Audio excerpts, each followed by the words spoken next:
สวัสดีครับสวัสดีคุณผู้ชมทุกท่านนะครับ วันนี้ผมก็จะพามา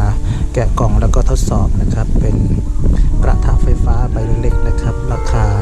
ซื้อมาพร้อมราคาส่งก็126 บาทนะครับใน Lazada เดี๋ยวขออนุญาตแกะกล่องก่อนนะครับ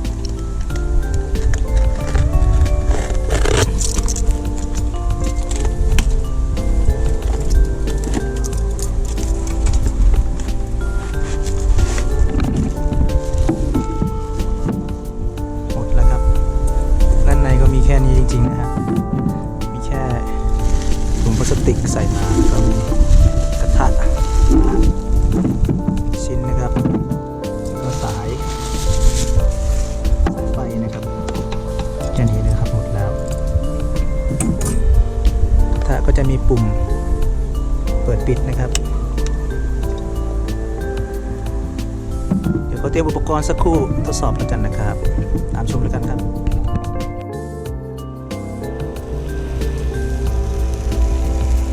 ก็เป็นการทดสอบเตานะครับที่สั่งมาจาก Lazada ในราคารวมส่ง126 บาทครับถือว่าถูกจริงๆครับเหมาะสำหรับนั่งทานชิวๆคนเดียวนะครับ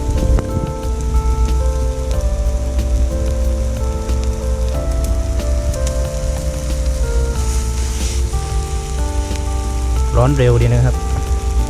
ถือว่าโอเคเลยราคา126 บาทรวมส่งนะครับ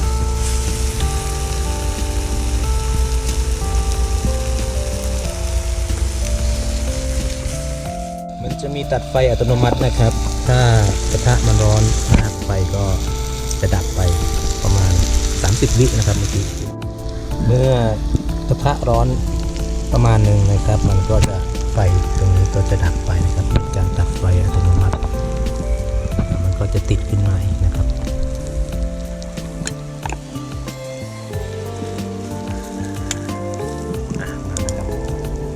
ตัดไปประมาณ20 วินะครับเมื่อกี้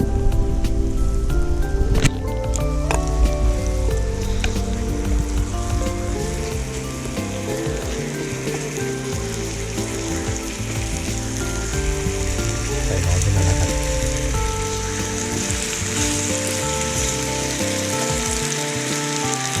ราคา126 บาทก็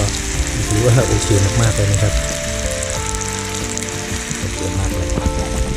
คุ้มแน่นอนครับ